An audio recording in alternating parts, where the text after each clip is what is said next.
Welcome to Stuff You Should Know, a production of iHeartRadio.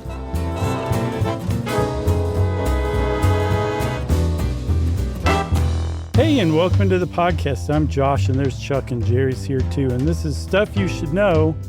And what we've got on our hands today, Chuck, is a hot potato of a real deal geological mystery. Hot potato? Mm-hmm. That's how Emily's family says potato. I think I would only say it when it's preceded by hot. I would only say it like I wouldn't say, I'm going to have a baked potato. Like you'd be out of your mind to say it like that. Nor would you say a hot potato. Like what a square. Yeah, that is pretty square, isn't it? Get the stick out of your butt, fella, and loosen up. Right. Loosen up. Get the cardigan out from around your shoulders. Yeah, jeez. So that was obscure, but still.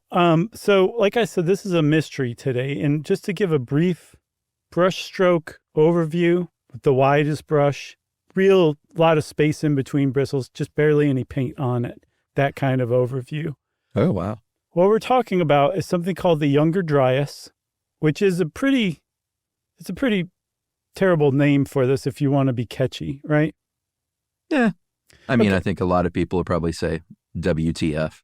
Right. Well, let's just call it the YD if we're gonna put initials on things. How about that? Or abbreviate things. So the YD, the Younger Dryas, is this surprising, shocking period in Earth's history, fairly recent history, where we came out of the last ice age, everything was going smoothly, and then bam, we got hit by another ice age out of nowhere. That lasts for over 1,000 years, and then bam, it goes away just as fast as it came along. And paleogeologists, paleoclimatologists, all the paleos are perplexed as to what caused it and then why it stopped so suddenly too. That's why I said it's a real deal geological mystery. Yeah, and a time, as we'll see, where the Earth and its inhabitants and animals and nature was all going like, all right, thank God. We can finally get down to business and start being an Earth, like a legit Earth. Right. And then, the YDs come along and say, not so fast. Right. And you call it a legit Earth because when it finally ended, and actually that period in between the last ice age and the YD, those are like really habitable for human beings. Like we love those kind of conditions, so much so that after the YD ended, it became the age of humans. Yeah. Like this is the age where we began our civilizations, we started farming, we began to flourish as a species and basically take over the planet. And what's interesting is this is the most recent ice age. There's been 7 in Earth's history. And just as an aside, this was the Wisconsinian ice age that we're talking about. The last one was 250 million years before, right? So it's pretty significant that we just, geologically speaking, came out of an ice age because there's not that many. And then not coincidentally, when the second to last ice age ended, that opened the door for the dinosaurs to come along and take over the Earth. So big things happen when an ice age changes. So for it to switch back to an ice age all of a sudden and then switch back to nice and temperate for us humans, it is just very weird. It was actually, I've seen it described as an extreme weather millennial event. Yeah, and it kind of made me wonder, had this not happened, because we were sort of headed toward, legit Earth, like I said before, it wouldn't change the year, but let's say as far alongness goes, we would be like the year 3000 something. Right. Like, would we be just that much further along as a planet, or would we be nowhere because in 1,000 years we will have already destroyed ourselves? The second one. Okay. All right. So it's a good thing this happened, or we wouldn't be talking about it right now. Exactly. That's exactly right. So yeah, that's a really anthropic way of looking at it. Well, speaking of, I bought a copy of If Anyone Builds It, Everyone Dies, the Eliezer Yudkowsky, Nate Sora's book that just came out. Okay. I did not know about it. You say that as if it was just on the tip of my tongue, which I appreciate. No, you do. We remember I basically mischaracterized it in the Zizians episode and had to make a whole... That's okay, right. That book, right, about building AI, and if anyone builds it, then we're all going to die. Like just the existential threat of AI. It is really good. You could read it in... If you had a day that you could dedicate to reading it, you could read it in a day. It's really popularly written, lots of really cool anecdotes. It's just very good. So I strongly recommend that book. Great. Okay, so let's kind of just back it up a little bit and go to the previous ice age, the Wisconsinian ice age, and talk about what Earth looked like that. Yeah, so it was very icy. There were huge ice sheets covering a lot of Earth, like most of North America, Northern Europe, and Asia. And as we'll see, a lot of the YD is affected the Northern Hemisphere much more than the Southern, but also weird things happen in the Southern Hemisphere that don't quite jive. That's why it's such a kind of a strange mystery. Mm-hmm. But lots of ice everywhere. We had barren plains, very harsh conditions. We had things like, woolly mammoths, like ice-loving creatures dwelling the earth, and, human populations that were sparse and scattered and constantly kind of moving around, trying to survive. Right. And so the last ice age started about 100,000 years ago, and it took about 80,000 years to reach its peak point. So 20,000 years ago, it hit what's called the last glacial maximum, right? So it took 80,000 years to get there, and then 10,000 years to basically melt. Yeah. It melted a lot faster than it developed. And just like right after it peaked, it just started warming up. And it took about 9,000 years. And all of the ice sheets, all the glaciers, all the stuff that was covering Earth and keeping it in an ice age just basically went away. And Earth just blossomed into a version that we like. Yeah. And it became, not terribly unlike what we're looking at now. There was a jump in temperatures that was, kind of close-ish to today. And this was called and I never know how to pronounce. It's an umlaut. Is it really? Yeah, That's all it is. Yes. So all of our Nordic friends, the circle with the forward slash through, or the O with the forward slash through, that's an umlaut, right? Okay. I mean, I guess we call it the null set because it looks like a zero with a slash through it. So call it that. I mean, we don't really call it that, but that's what it looks like. Pronounce it like that. All right. What with the umlaut? No, the null set. No. I wouldn't know how to do that. With the umlaut, I guess my best stab would be the Burling Alarud interstadial. I think you nailed it. All right. A lot more rain. We achieved a sea level that's not what we have today, but about half of what we have today. Mm-hmm. With that rain, obviously, you're going to get a lot of plants. The woodlands are thriving.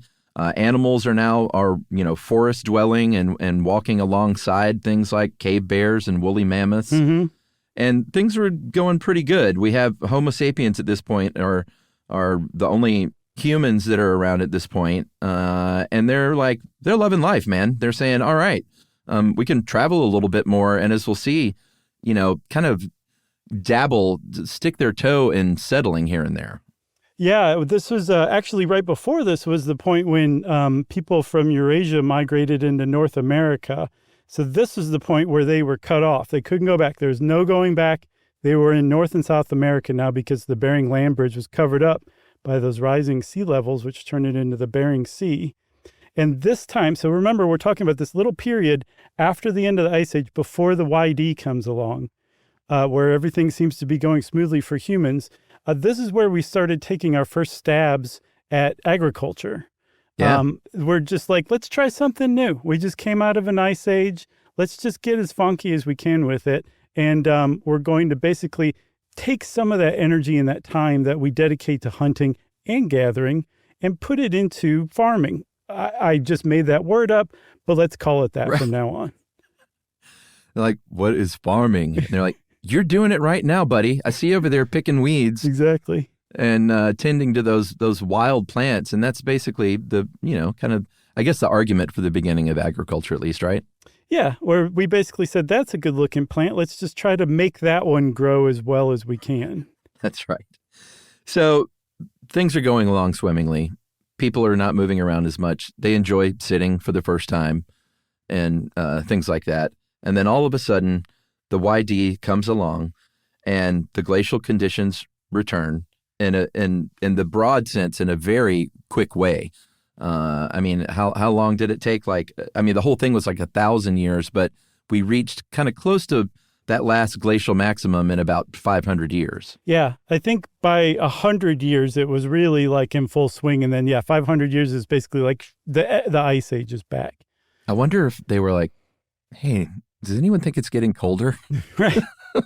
No, just keep farming and be quiet. Right. Yeah. Just keep planting those plants. We should also say Kyle helped us with this, and he said that the younger Dryas came along and spoiled the party. That's truer than you would think, because right before this, in that Booling Allerod interstadial, was when we started making beer too. So that got disrupted as well.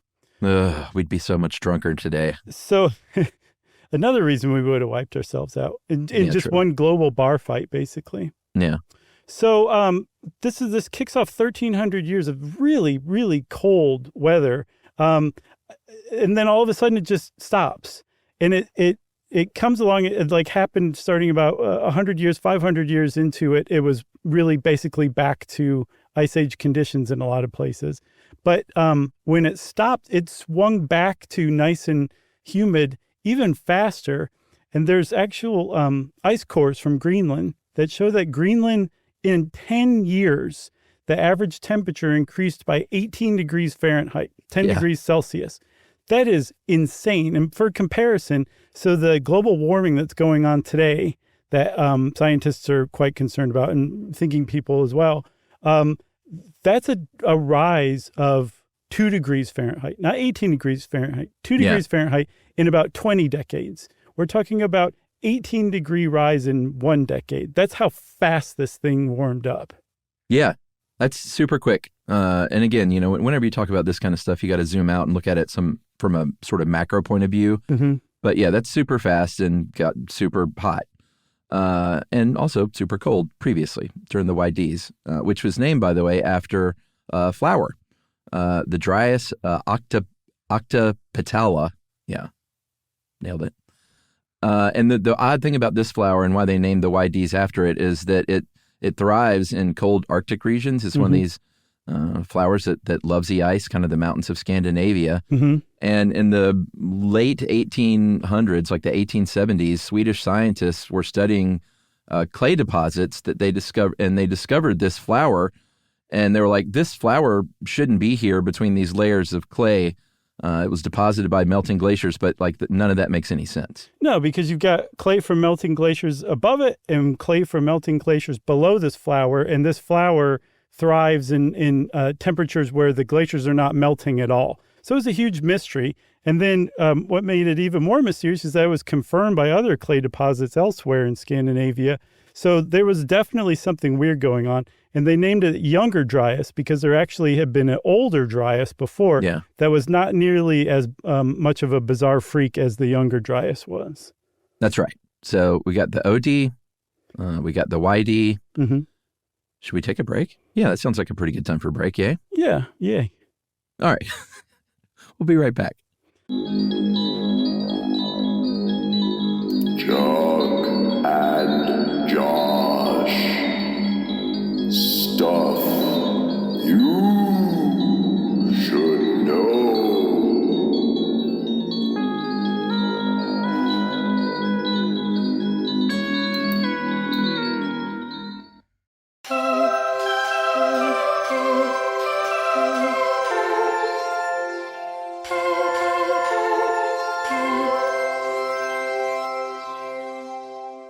So, Chuck, we've been talking like pretty big shots, pretty confident here, right?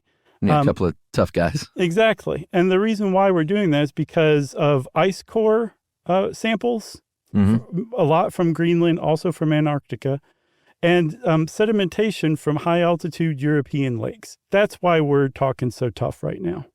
Yeah, and those are big deals. You can find out a lot from an ice core.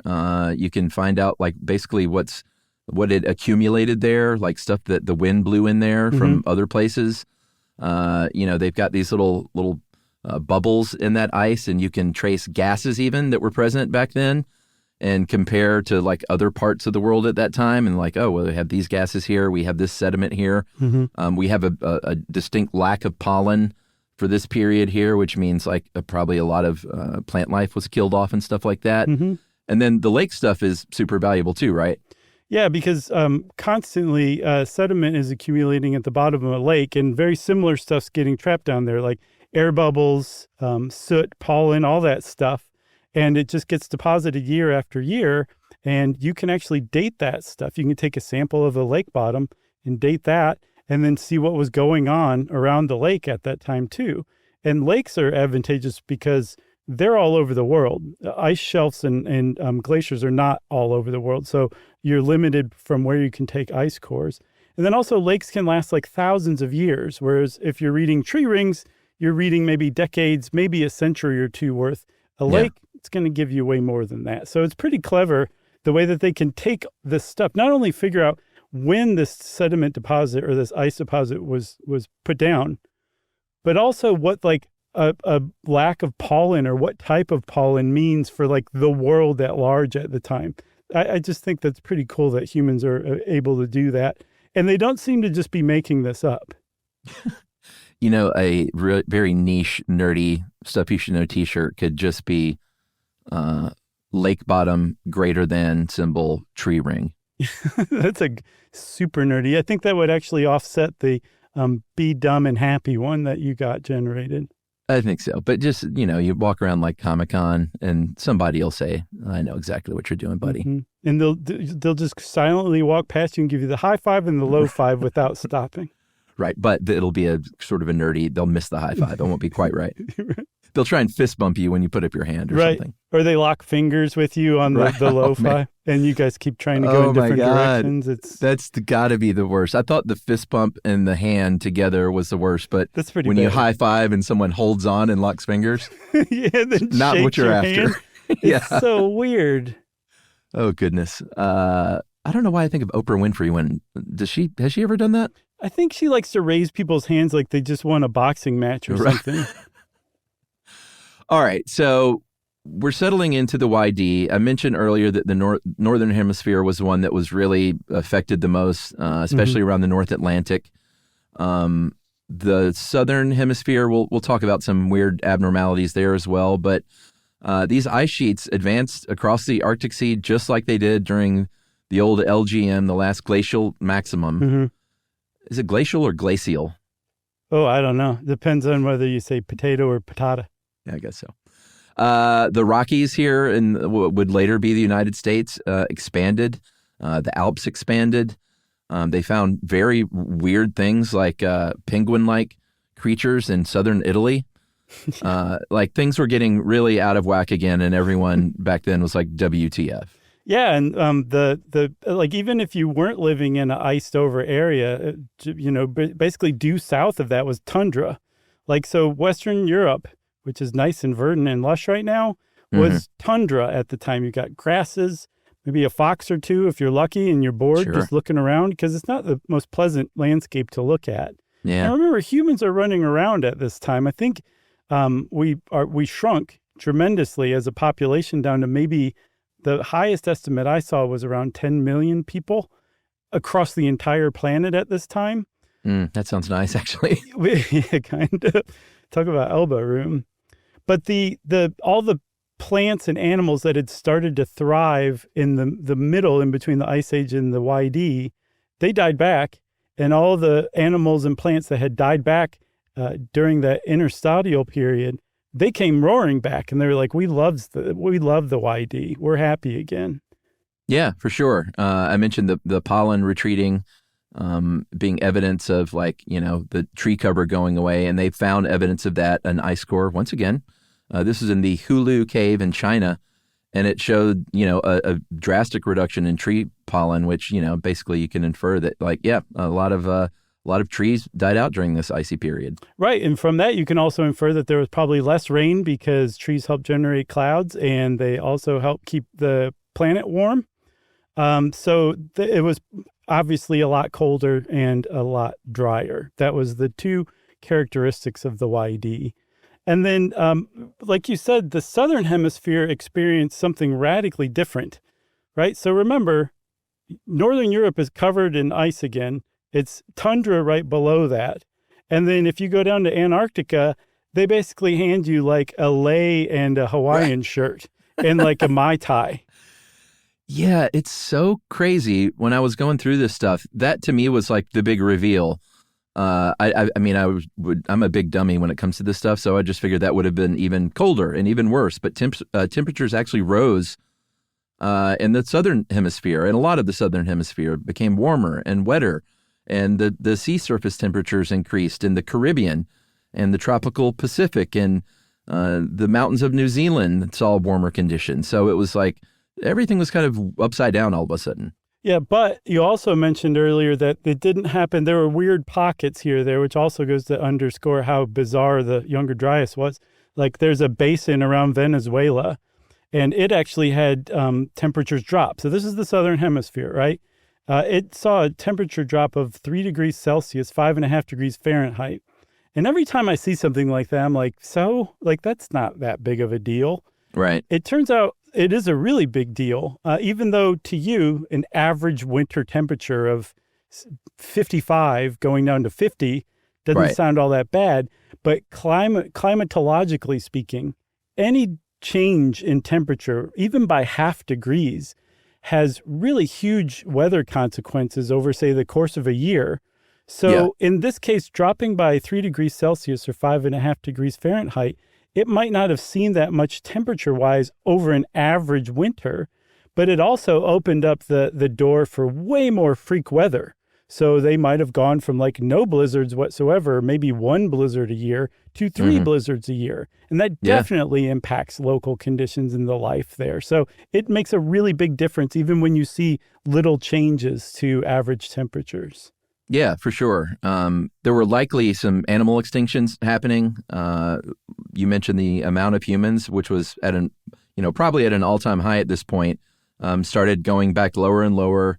Their available food was getting slimmer and slimmer. We mentioned they were dabbing their toe in the pond of kind of settling down a little bit and not hunting and gathering and traveling everywhere. And all of a sudden they had to pack it up and start moving around again to try and find food again.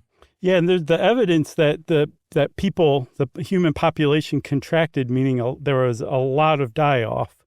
It shows up in archaeological sites like the Herensberg culture in present-day Germany, Austria, and Belgium. During the YD, the archaeological sites dropped by half compared to what they had been just before the YD, which suggests that there were a lot fewer people making a lot fewer camps or villages. And then also significantly, in North America, this is when the very famous Clovis culture just disappears from the record, Clovis. We did a whole episode on the Clovis. Yeah, they used to pop up a bunch. Remember the whole Clovis First police and all that stuff? Yeah. Yeah. God, man, this feels like 1,000 years ago. It really does. But so this is when they disappeared. And they don't think that the Clovis all just died off, but they think that these weather conditions and hardships for living basically dispersed them, and they started forming the prototypes to the bands of Native Americans that we see today. Yeah, for sure. Another interesting thing is, sometimes in the times of trouble, there can be human advancement because you're struggling and need to think of better ideas on how to do what you're doing. And it seems like that might have happened with the hunting because the animals are more scarce, hunting is harder, the game is just not around. So this is where we saw at least one thing that we think might have been an advancement was the Harif point, Harif, which is basically a new and improved arrowhead came about, and they think it's probably because they were struggling and they needed to kill better. Yes, and it was quite an innovation because the arrowheads they were using before were made of dandelion heads. I know, and those, you know what? The animals loved them. They did. They were like, dude, shoot me again. Yeah, shoot one of those my way. I could use a laugh. Right. And then also, Chuck, it really helps that there were people dabbling in agriculture before the YD came along, because it seems to have given the people related to them a bit of a leg up. Like they didn't have to figure out agriculture from scratch under these conditions. So in pockets where there was vegetation and a decent amount of game, people did settle down again in those areas. There's a place called the Zagros region, which is in modern Iran, which shows settlements that were basically probably not just hunting camps. They were probably permanent or semi-permanent settlements. So people did like sit down where they could and set up shop. And as a matter of fact, some people say, okay, people were kind of dabbling in agriculture before, but it was just dabbling. And in fact, that culture might not have been passed along. It is possible that the younger Dryas did force humans to basically adopt agriculture because, again, remember, conditions are so terrible that whatever leg up you, a human, can give to this plant that you're going to eat later is invaluable. So that's basically what agriculture is helping plants along to make them grow better. Yeah, and that became a challenge in a lot of ways, not just because of the ice, but they found, once again, in those ice deposits or the ice cores, they found air bubbles with a noted decrease in concentration of CO2 in the atmosphere. Yeah. And so all of a sudden, these wild cereals that are growing, their yields are going to be way down. And, they had some, for the time, some fairly advanced agriculture burgeoning there. They were like pest control and like watering things, weeding things, transplanting things. The basics. Yeah, the very basics, but that's, the very beginnings. And this put a big sort of stop sign in front of all of that. Yeah, like imagine being the guy who is watching the other guy pour water out of his gazelle flask. Yeah. Onto like a little the ground. Yeah, like some wheat. Be like, what are you doing? And they'd say, just watch. Just give me a couple thousand years and you're gonna be blown away. Yeah. You want this water to be beer one day, fella? Exactly. Let me pour it on this grain. Right. And then it magically turns into beer. Oh man. Shall we take another break? I think we shall, Chuck. Chuck and Josh. Stuff you should know.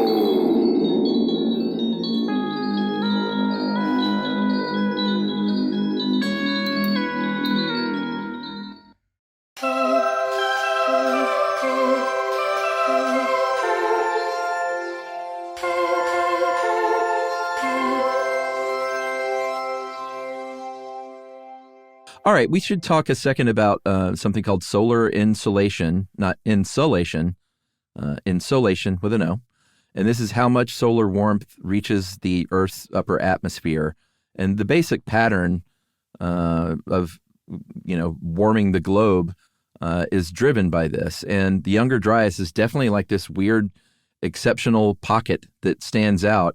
And because of this, everyone, that nerds out on this kind of stuff was like, well, we got to figure this out. I mean, why did this happen? And they have emerged with 4 main hypotheses.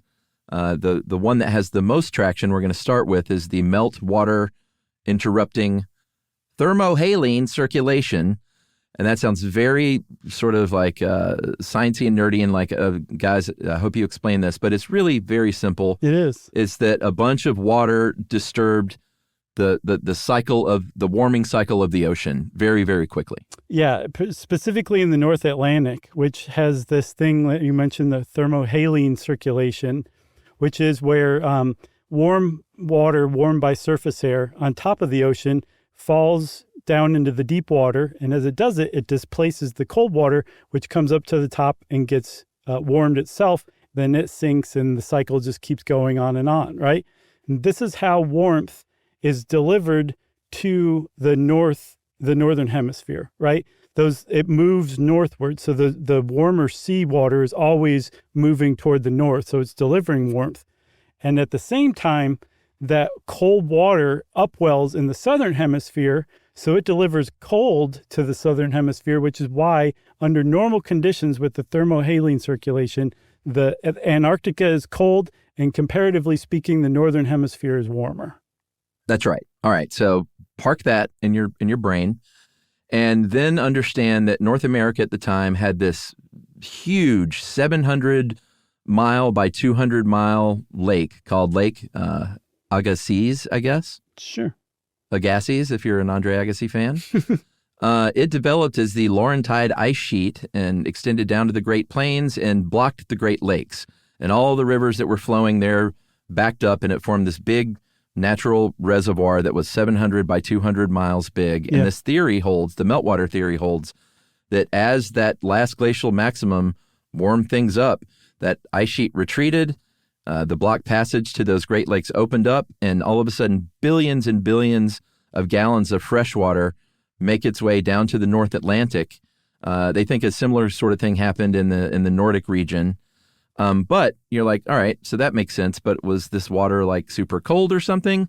It was cold, but the main thing it did was desalinate that upper ocean water, right? Yeah, and so fresh water is less dense than seawater, and so a bunch of fresh water mixed in with seawater makes it less dense than it normally would be, and it needs to be dense to fall down to the deep ocean, which makes the other deeper water come back up, right? Yeah. So that means that the thermohaline circulation is interrupted, and if you have an interruption in the thermohaline circulation, it just stops moving like that.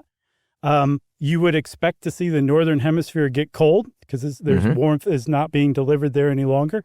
You'd also expect to see Antarctica warm up because that cold, deep ocean water is not welling up around the very southern hemisphere. And that's exactly what you see with the younger Dryas. It's a really beautiful, elegant explanation that I think was hypothesized in 1982. And up until very, very recently, you were a fringy nut if you believed anything besides that as the explanation for where the younger Dryas came from.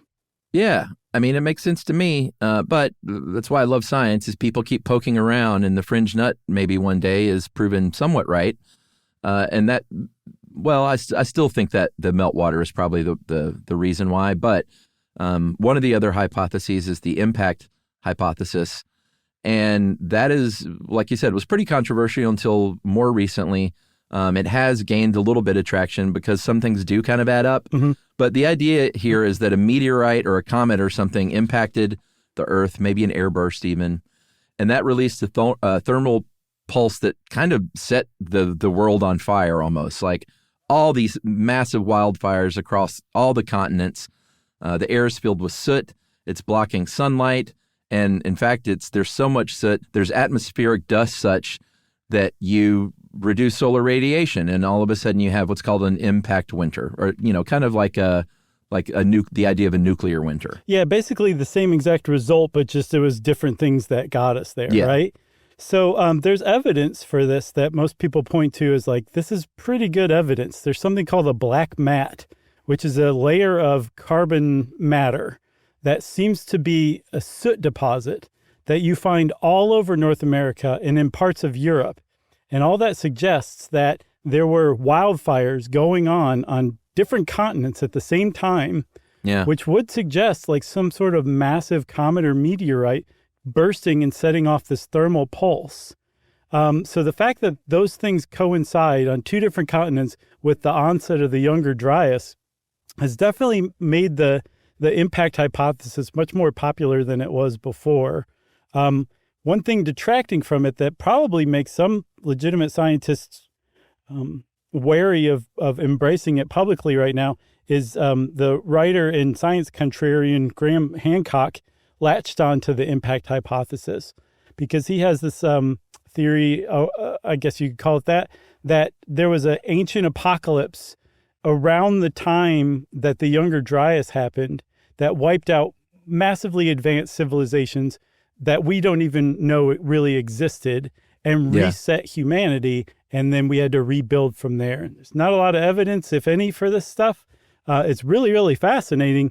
But the evidence we do have, the scientific evidence we do have, doesn't set that up. But anyway, he basically said, see, this impact hypothesis supports my idea that there was an ancient apocalypse. And scientists tend not to agree with Graham Hancock much. Yeah, and the other thing, there's a couple of more sort of smaller points that might support this. One is there was a platinum spike in South Africa that preceded the YD and in some other places. And platinum is, a lot of time within meteorites, so maybe some support there. And also sometimes people kind of combine the first one and say maybe there was an impact combined with this meltwater thing. So there was a low atmospheric explosion over North America, and that's what released all this meltwater all over the place. Yeah, which makes sense. It's basically like handing an olive branch from one hypothesizer to another, Let's work together. Yeah, let's go get a drink and just settle it. Also, as an aside, remember our Göbekli Tepe episode? Oh, yeah. It's been a while. I don't remember exactly how to pronounce it. But we talked about how there was this guy who also kind of fringely concluded that some astronomical engravings at the site recorded the comet or the meteorite burst that happened at this time, which is kind of cool. But again, there's not a lot of evidence to support it. Moving on, there's a couple of other explanations that don't have nearly as much traction, but they do make sense. One is a supernova explosion. Supposedly a star went supernova in the Vela constellation at the right time that could have affected Earth by burning away its ozone layer, which would cool the upper stratosphere, which is the second most layer above Earth, which would prevent it from holding much water vapor. Water vapor is a greenhouse gas, and without a very strong greenhouse gas in the atmosphere, heat would just go out into space much more easily from Earth, and it would get cooler as a result. The problem with this one that I have is, wouldn't that happen all over the planet if the ozone layer was burned away by a supernova? I think so. So I'm gonna toss that one. Okay. Yeah, nailed it. The last one is another sort of example where the sun is blotted out, so there's a massive drop in temperature very quickly. But this time it is because a volcano erupted, a massive volcano. This is the Locher Sea volcano, not CEA, or I'm sorry, SEA, but SEE, because we all know that Germany doesn't have any water, right? Yeah, well, it's landlocked, yes. Yeah, but this is a German volcano. Of course, we're kidding. That's a reference to an older episode. We know all about the Black Sea. So hold your emails. But this volcano, it was definitely a mega eruption. It spewed 6.3, what is that even? Trillion? What is that? That's a cubic kilometers. So 3 million cubic kilometers? No, 6.3 cubic kilometers. To the third power, though. No, so that's what makes it cubic. So if you took a kilometer of land. Oh, yeah, right, yeah. And you made it square, and you did 6.3 times. And then you also made it a kilometer tall. A cube that's 6.3 kilometers on each side. Yeah. Just of magma got released from that volcano. It was a massive eruption. Yeah, I just outed myself in a mathematical way. Well, finally you did. I'm the one who does it all the time. Well, comparatively speaking, Mount St. Helens released 1 cubic kilometer. Vesuvius was 3, and this was 6.3. So the other interesting thing about this one is volcanoes can produce platinum. Yeah. Or at least, part of like groups of platinum metals. And that could account for that spike we talked about in South Africa. Yes. And so the volcanic eruption hypothesizers frequently say, hey, how about this? A volcano erupted and attracted a comet that blew up over North America, which kicked off the melting of the ice caps, which caused the thermohaline circulation problem. Yeah, and then the supernova person's like, what about me? And they're like, sorry, you're not Josh invited. Said you were dismissed. Exactly. All right, so that was the YDs. I guess we could talk a little bit about what happened afterward. Afterward is where we are, the Holocene period, and that was when the climate finally worked itself out. That pendulum stopped swinging, and things started warming up and stabilizing, and people started thriving again. The animals came out, the birds started chirping, the bees started pollinating, and it led to the not the modern era, but just, what we know now as planet Earth. Yeah, the beginnings of our era all find its roots in this time. Like, this is where agriculture developed. This is where civilization first developed. Writing came along a few thousand years later. All of this happened in a really short period of time. Like, essentially, everything that has to do with, like, human civilization began in the 10,000 years immediately following the Younger Dryas. Yeah, the current shape of our planet happened after the Younger Dryas, like the way the coastlines were shaped. I mentioned the Rockies and the Alps. Those mountain ranges all over the world. Even they I was about to say took their final shape. That, of course, that's not true, but took the shape that we know and love today. Yeah, and that's actually one reason why it's difficult to track what humans were doing during the Younger Dryas, because the settlements that they had that were closer to the coastline then are now under hundreds of feet of ocean water. and are probably just totally destroyed. So we lost a lot of archaeological sites because of that sea level rise. But it was a trade-off because, again, we have writing. Yeah, that's right. And those wild cereals that we talked about that were having such a hard time, became Captain Crunch. Yeah. And really, is there anything more you need to prove that humans have reached peak civilization than that? No, I don't think so. Okay. Well, I guess that's it for the YD, right, Chuck? That's it for now. I mean, who knows what's ahead? Well put. And because Chuck said who knows what's ahead, truly, it's time for listener mail. This is called Birthmark episode because I think that might have been a selector. Maybe Patrick just listened to it again. I think so. Mm-hmm. That's what happened. Hey guys, listen to that episode again recently because I have a birthmark that makes me perpetually look like I have a black eye. On a regular basis, someone will ask me some variation of like, who punched you? What happened to your face?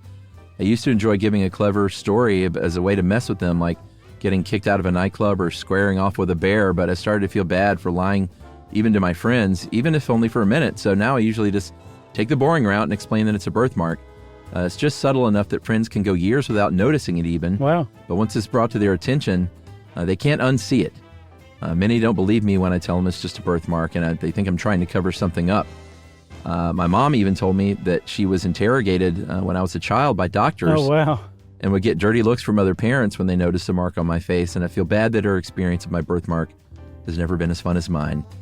Anyway, ever since my wife Christine introduced me to your show about 9 years ago, Stuff You Should Know has been a staple for us during house chores and road trips. Your chemistry together is very comforting, and we especially like hearing Josh make Chuck laugh. Do it right now. Hot potato. That actually worked. I was like, I'm going to have to fake a laugh here, but you got me. Awesome. Keep up the great work, guys. Thanks for making the two of us smile again and again and again. We've made them smile 3 times.